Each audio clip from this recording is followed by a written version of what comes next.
Today's episode is brought to you by Patients Getting Paid, the new course in development by FUMS. I was diagnosed with MS 10 years ago and had to give up my job. My paycheck stopped, but my bills didn't. I needed to find employment that worked with my schedule when I was mentally clear and rested, and that worked around doctor's appointments and hospital infusions. I went looking for a solution, and I actually found several. There are companies looking for our experience as chronic illness patients, and they're willing to pay us to share it with them. There are legitimate work-from-home opportunities out there too, and even recruiters specific to matching us with those legit opportunities. And there are a multitude of opportunities to have our own online businesses. If any of this resonates with you, sign up for the email list and be the first to get more information when the course launches. Sign up now at FUMSnow.com/patientsgettingpaid. Welcome to the FUMS Now podcast show, where you'll gain information, inspiration, and motivation for living your best life with multiple sclerosis. Find us online at FUMSnow.com. I'm your host, Kathy Reagan Young. Erin Clayton was featured on the podcast in episode number 6 back in the day. Back then, she was in school getting her nonprofit management certification. She was newly married and raising tons of money for MS research. Fast forward a few years, and now Erin has a little boy named Parker. When she learned she was pregnant, she started her journey to living a more holistic lifestyle. She's done a total 180, in her own words, in how she treats her MS with great success for both she and her family. Today, we're talking about her turnaround, and she shares how anyone can do it. Let's go chat with Erin right now. Hey, Erin, welcome back. It's been a while since we chatted last. I'm so glad you're here. Thanks for reaching out to share your update. Thank you, Kathy. I am so excited to be doing this podcast. Tomorrow is actually my 11th MS anniversary, so this falls at a really great time. Oh my gosh, that's crazy. I never know what to say to people like happy anniversary. You know what I mean? It's like, I don't know. Okay. So let's get into it. If you would please take us back to when we last spoke. You were newly married. You're back in school getting your CNP and raising money for MS research, like crazy amounts of money, by the way. Thank you. Yeah. So what's happened between now and then? I graduated and completed my CNP, and then I accepted a job in fundraising for a local nonprofit. I worked there for a couple of years before welcoming my son.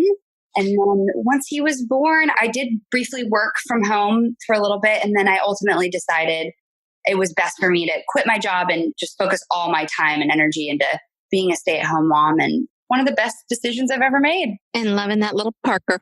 Yes, I am. What a gift. Yes. So when you emailed me about all your changes to like a healthier, more holistic lifestyle, you provided me with some great categories and details. Thank you for that, by the way. Sure. And as a reminder to our listeners, I just want to tell everybody that I take all the notes for you, and you can find them along with linked resources in the show notes for the episode by going to FUMSnow.com/episode 29. So how about we run down those categories and share your transformation that way? That sounds great. Okay. So you start with diet and you say organic, organic, organic. So talk to us about why that's so important to you and what the transition in diet has been like. And by the way, is your husband on board with the change in direction? Because that would be a big sticking point around here. I can tell you that much. Yeah. So I buy 100% of the organic produce that I buy, as long as it's available. I try to stick to organic. And then almost all the other groceries that I purchase, organic as well. This is something that's important to me just because, as most people know, organic foods have less pesticides on them compared to regular produce. And there's actually been some studies that they are higher in nutrients than regular produce, which is important. And then organic foods have less chemicals and preservatives. And, there's only so much you can control when it comes to your exposure to toxins and pesticides. But what you put in and on your body is definitely something you have a lot of control over. Yes. So for me, when my son was born, that's something I really started to become conscious of is what am I putting into his body? And then I started thinking about myself, what am I putting into my body? And so that's why diet is, one of the most important things. And I do not all preach to be perfect. I cheat a lot. But I have found the way to stay on this path and not fail is to just not put so many limits on myself. And I do like to enjoy, quote unquote, bad foods. But I just remind myself that if most meals and most days and weeks I'm eating well, that's a win in my book. That is a win. That's a good way of looking at it too. And I didn't think to ask you this earlier, but tell everybody where you're from. Where do you live? I live in Houston, Texas. Okay. And the reason I'm asking that is because you were saying, your groceries, you try very hard to get everything organic. And unfortunately, that's not available to everybody. If you're not in a big city and whatnot, that can be a challenge. Right. But I'd love your opinion on this. But I recently heard someone talking about if you have the opportunity to purchase organic and either you're trying to dial down the costs or you don't have that many products available to you, choose those things that maybe you don't take the skin off of. In other words, like carrots, I would take the skin off. You know what I'm saying? And grapes, I would not. So I would try to go for the grapes over the carrots, if that makes sense. Is that something that you would suggest as well? Yes, absolutely. And also fruits and vegetables that have thick skins, like avocados or oranges, that you can easily peel that off. You're going to get less exposure when you're eating the inside of that fruit or vegetable, in my opinion. Yeah. And a lot of people believe that, like you said, the ones where you're eating the skin and there's really no way of taking that off are still organic. Yeah.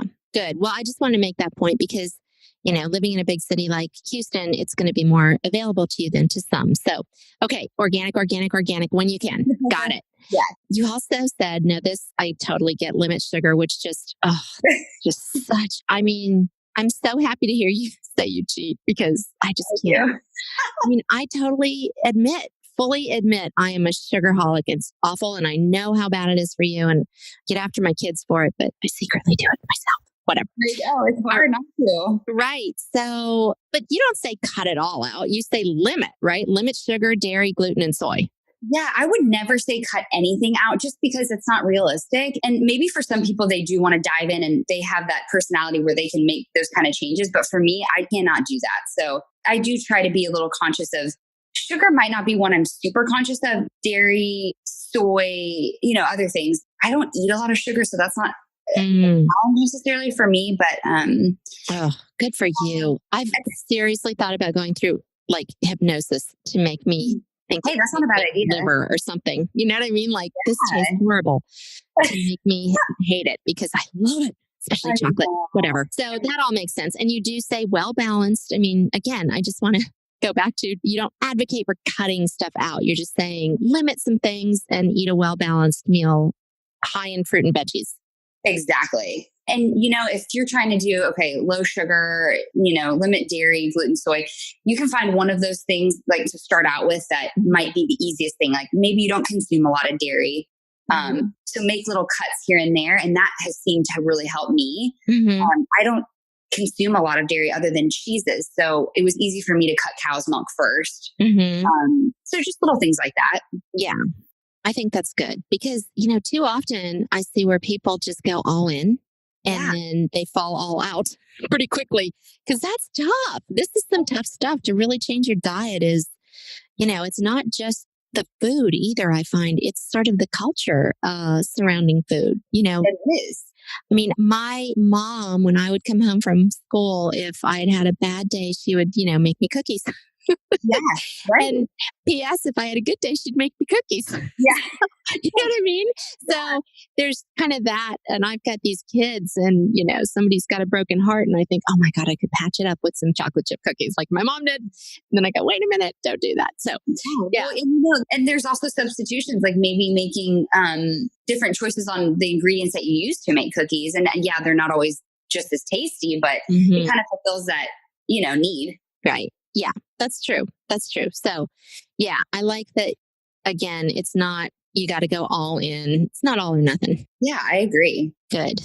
And you mentioned the Wahl's protocol as a good resource. So did you use that as sort of some information for you when you were starting out? I believe I read her book a long, long, long time ago. I don't remember exactly when, but it was several years ago.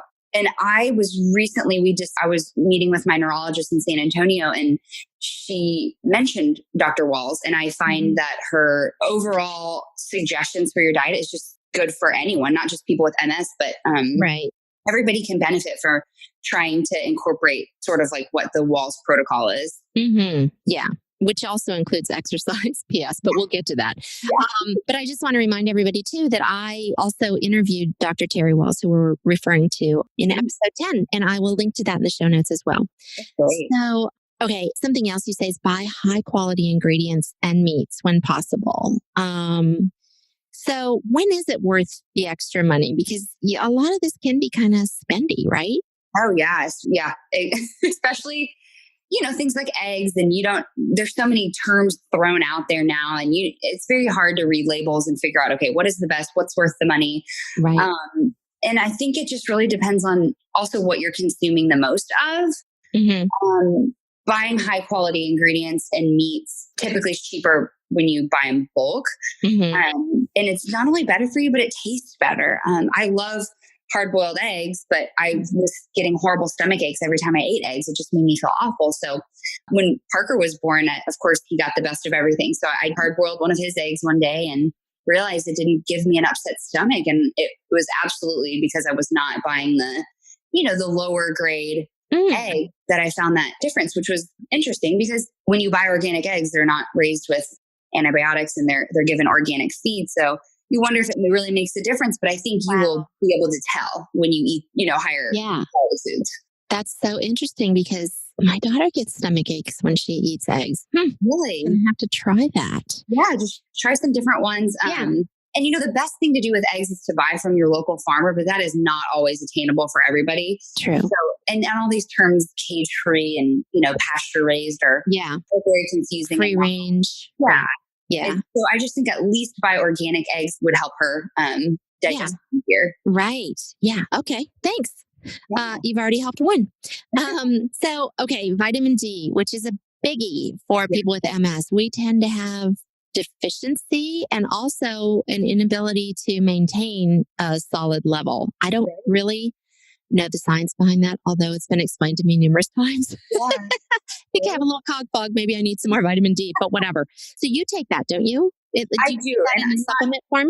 Yes. So I take a capsule and then I give my son drops. But, if we're out in the sun all day, one day I would probably not take it that day. Yeah. And I admit I'm much better about giving it to him on a regular basis than I am, taking it every day. I slack a little bit, but vitamin D for anyone with MS is always good. And, even my levels have been within normal range and my neurologist still recommended. It's still not bad to, just take a little bit of vitamin D. Yeah. Just the levels even more is fine. Yeah.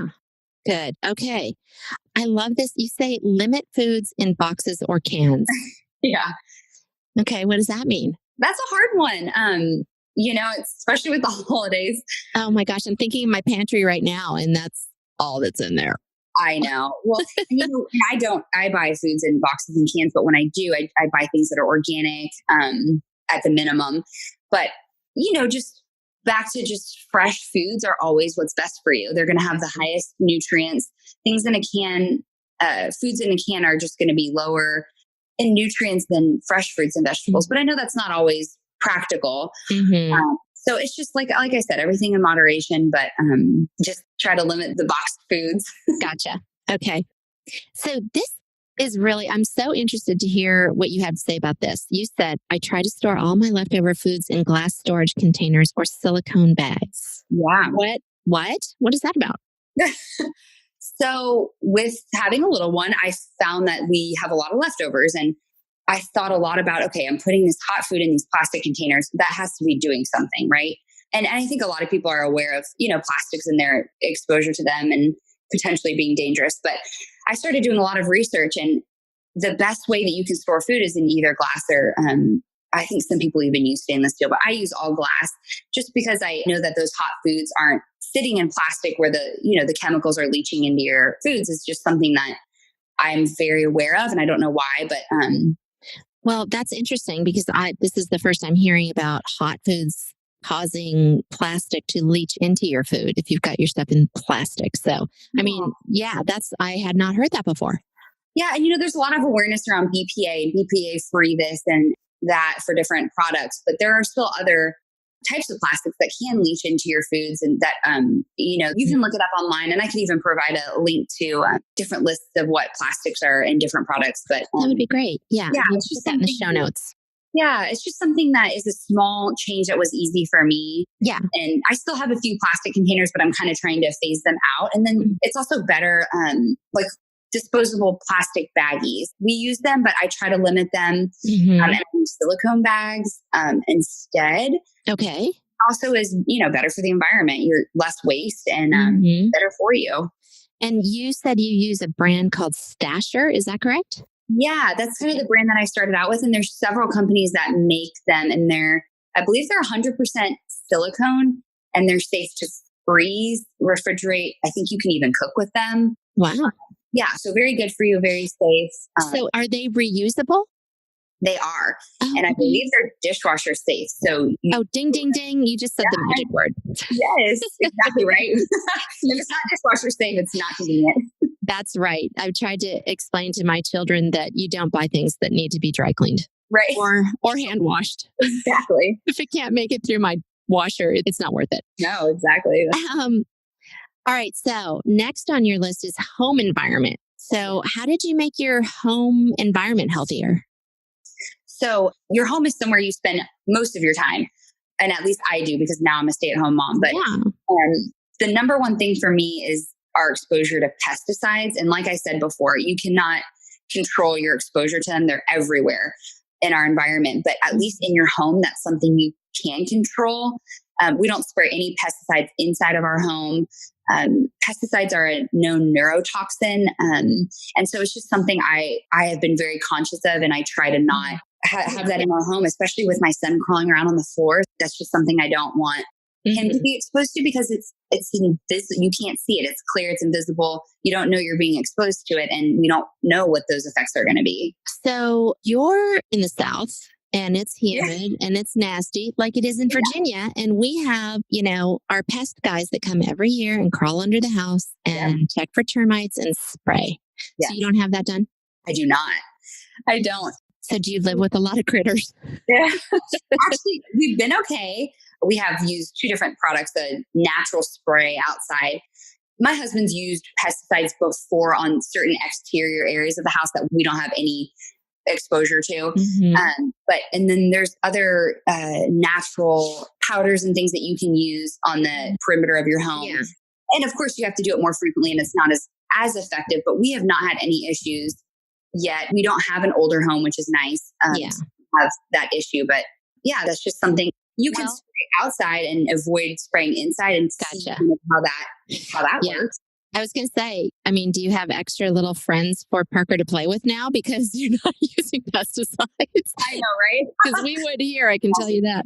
Listen, and I don't like bugs. I don't like critters. And we haven't had an issue, just the occasional insect that comes into the home, but we've never had any like major issue. I'm sure we would have to take care of if that was the case. But as long as we don't have that issue, I'm trying to limit the exposure to the spraying of the pesticides. Makes sense. You also say that you use good air filters. Now, do you mean an air filter like that you plug in, or do you mean kind of the filters that go into your return ducts? The filters that you plug in. Oh, okay. Okay. Yeah. So kind of a machine. Yeah. And we've actually always had them, but recently I went and saw my neurologist in San Antonio, and she mentioned that make sure you have great air filters in your home. It's super important, especially in the room that you sleep in. It should be, her words were, quote unquote, your bedroom should be a sanctuary. So somewhere that's, very as clean as you can make it and as pure as you can make it. Wow. Your neurologist sounds amazing. She is. I think I want to come to Houston. Yeah. I actually recently saw her. She was the neurologist that originally diagnosed me, but I've been seeing someone in Houston, and then I was there for the holidays, and I really wanted to bounce some things off of her. And I saw her, and it was just, she is very much on the holistic track of and open-minded to that, which is refreshing. Yeah. I'm not even going to go down that path, but I'll just say yes. Yes. So, okay. And you say try to use as many green products for cleaning as possible. So like that almost went without saying. Yeah. Right. Yeah. Not always practical for certain issues, but at least where you're in contact, the surfaces that you're in contact with the most, for me, that's important. Especially. So do you include Mrs. Myers in that? Mrs. Myers is not bad. And yes, I do use Mrs. Myers, but the best thing you can do is all free and clear. So things that don't have any kind of scent or fragrance. Mrs. Myers is better than, some of the alternatives. Yeah. And I love the way Mrs. Myers smells. That's what I was getting to. It's so good. It is so good. Just especially for laundry and things like that, I stick with totally free and clear, which is not very much fun, but right. It is what it is. Okay. So next on your list, you said water source kind of as a separate line item. I suppose that could go, hand in hand with your home environment. But what did you do about your water source? Yeah. I've never really thought about water or questioned bottled water or really anything until I had my son. And then once he was switching off of formula and we had to start giving him water, I really started to think, okay, I don't want to give him tap water. And now I'm giving him bottled water. Is bottled water okay? What types of things is he being exposed to from all of this plastic? Yeah. So I started to do research on our tap water, which anyone can look up their own zip code on EWG's website and see what types of reports they've had on their own water and pollutants that they've found in them. That's crazy. That's cool. And I will link to that. That's really cool. Yeah. And I looked up the Houston one and it sort of terrified me. 10 potential carcinogens on the first page. And it was just definitely something I realized I didn't want to do. So then, plastics are also not the best option. So I came to the conclusion that we needed to just get one of the best water filters that we could possibly find. So that's sort of where I landed with, we have a Berkey water filtration system. Mm-hmm. And it's like a self-standing, it's not connected to your water source. Okay. Yeah. So it's doable. Yeah. Okay. And you use stainless steel cups. I do. Yeah. Okay.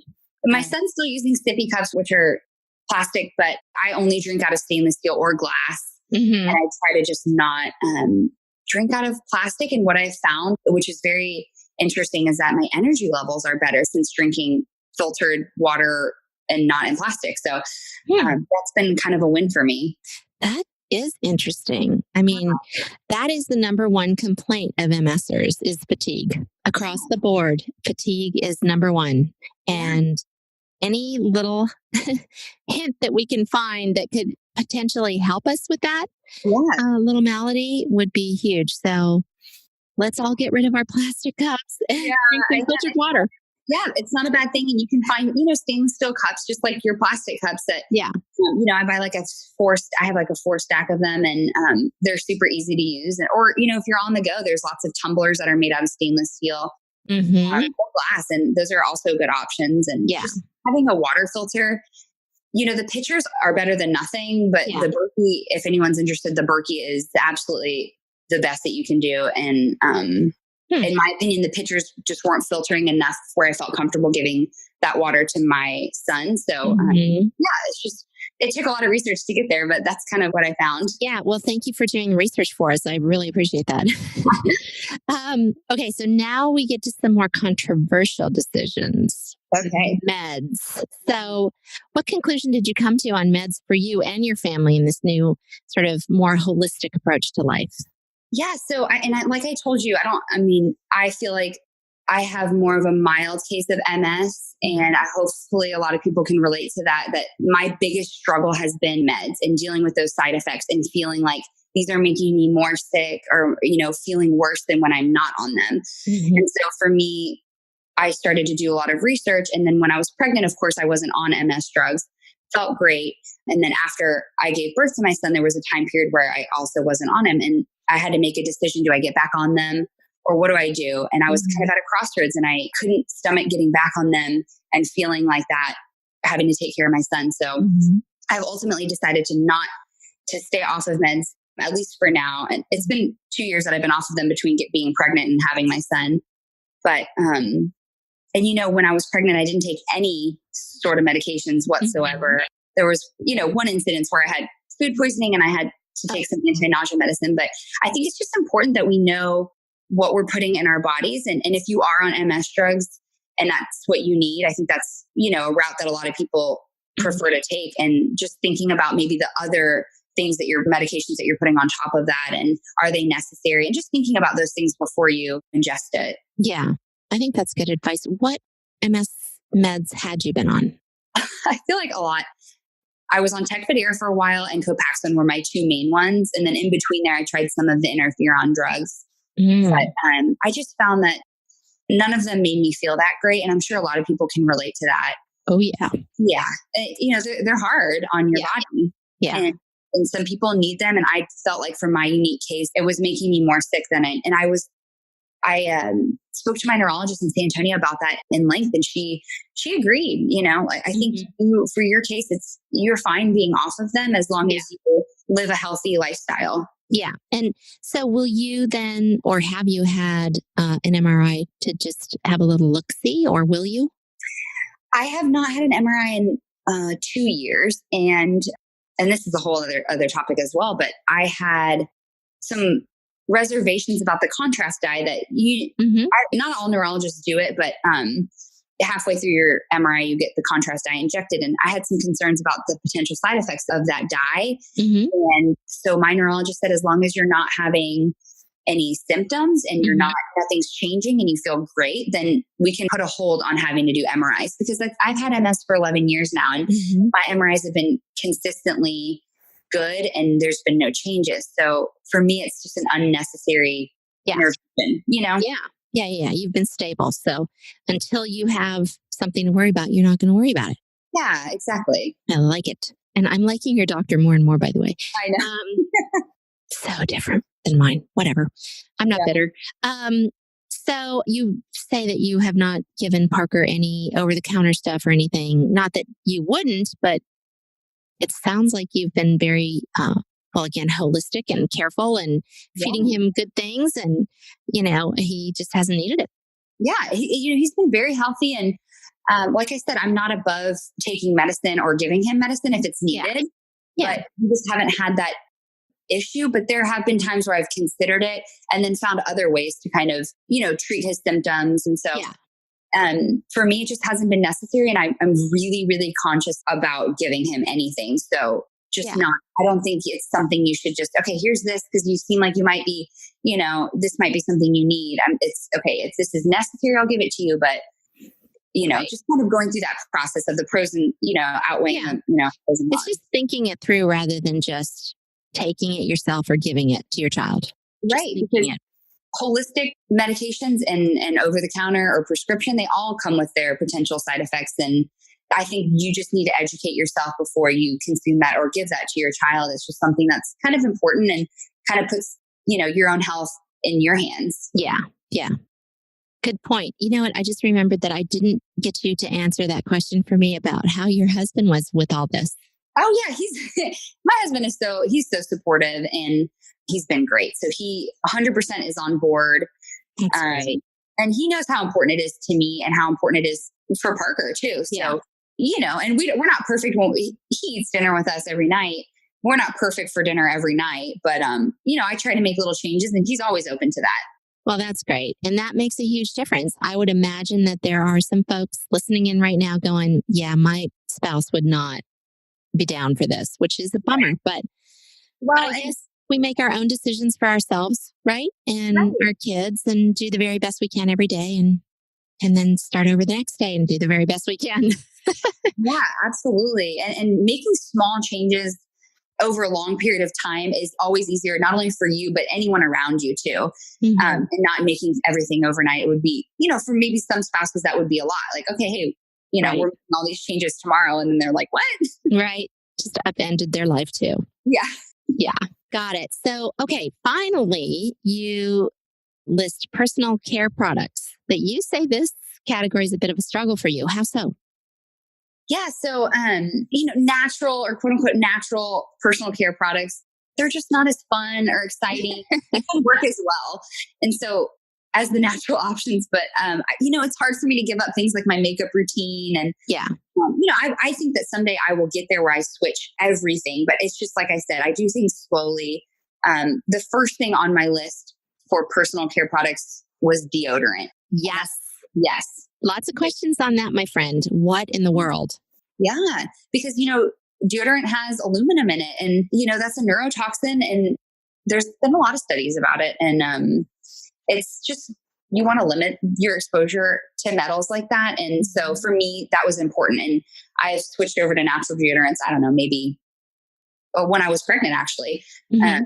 So, and I found that detoxing your armpits, which is a whole other conversation, but detoxing your armpits before you make that change, and you can Google and I can send you the link on how to do that, has been the best at avoiding having any odor or anything. And I've transitioned with no issues.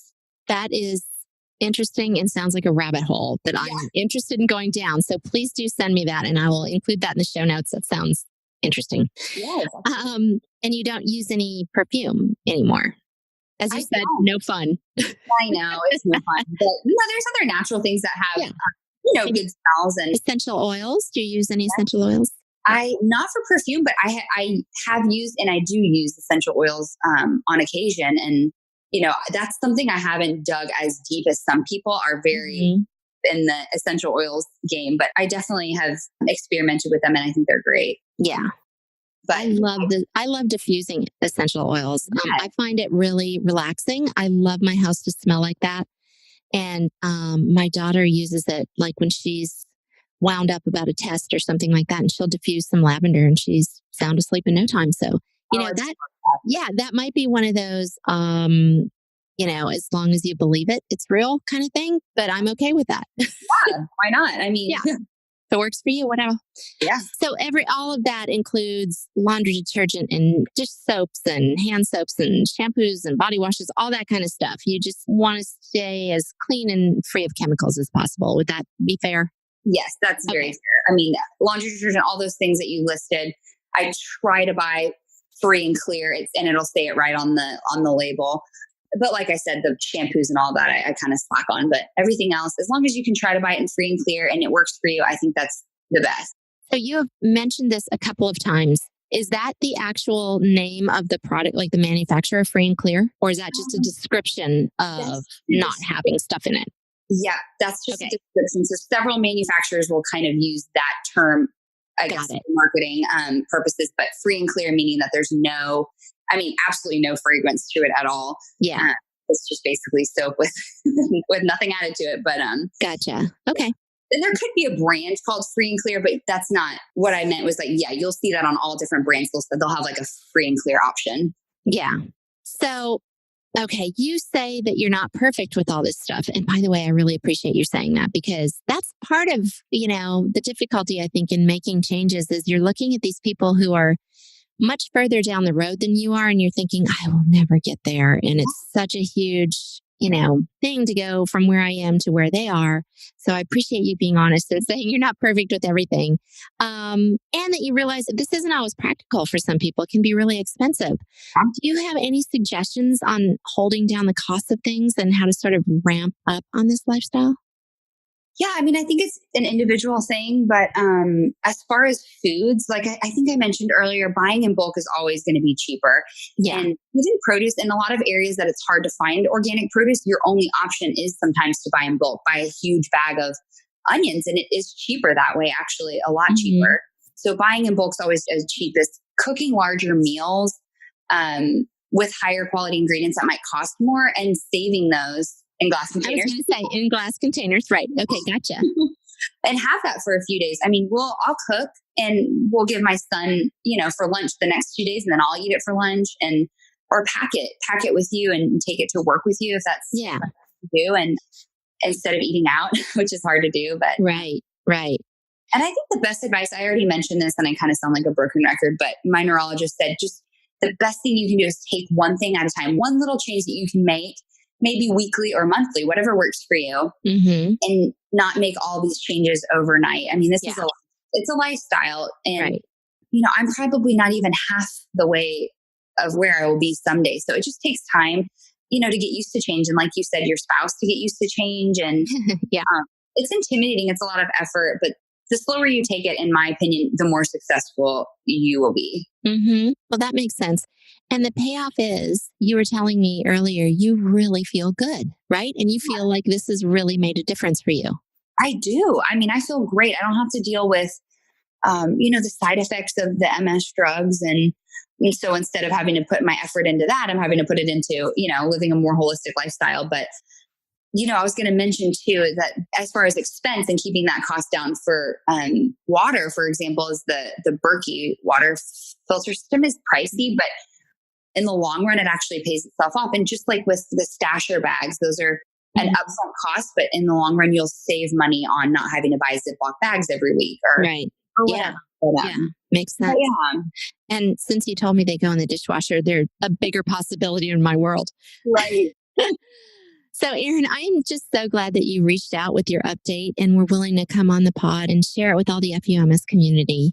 I'm sure your story will resonate with a lot of people. If someone would like to talk to you personally, maybe ask a question or two, would that be okay with you? Absolutely. I would love for anyone to reach out to me with questions. Like I said, I'm no professional and this is just what works for me. But as a fellow MSer, I would love to hear from anyone who just wants to reach out or has a question, whatever, I'm here. That's so nice. What's the best way for people to reach you? So my email is E for Erin and then P as in Paul, O'Neill, which is ONEILL 3 at Gmail. So it's EPO'Neill3 at Gmail. Excellent. That's so kind of you. Thank you for that. Okay. So a lot has changed in your world since the last time we spoke. But some things never do, like the way we speak to the stupid disease. I think you'll probably remember this from your last visit. Please join me in our salute to MS with middle finger extended on 3. Are you ready? I'm ready. 1, 2, 3. FUMS. Perfect. Thanks so much, Erin. Really appreciate it. Thanks, Kathy. Take care. Thanks, everybody. I really appreciate you listening to the FUMS podcast show. Be sure to subscribe to it so you won't miss an episode. You can do that right on the website at FUMSnow.com. While you're there, sign up for the free email list so you'll be among the first to know of any new findings in MS research, new therapies and products, as well as any blog posts and podcast episodes I release. Want to chat with others in the FUMS community? Join us on Facebook at FUMS Now. Thanks again, and don't forget to talk to the stupid disease as it deserves. Tell it FUMS every day.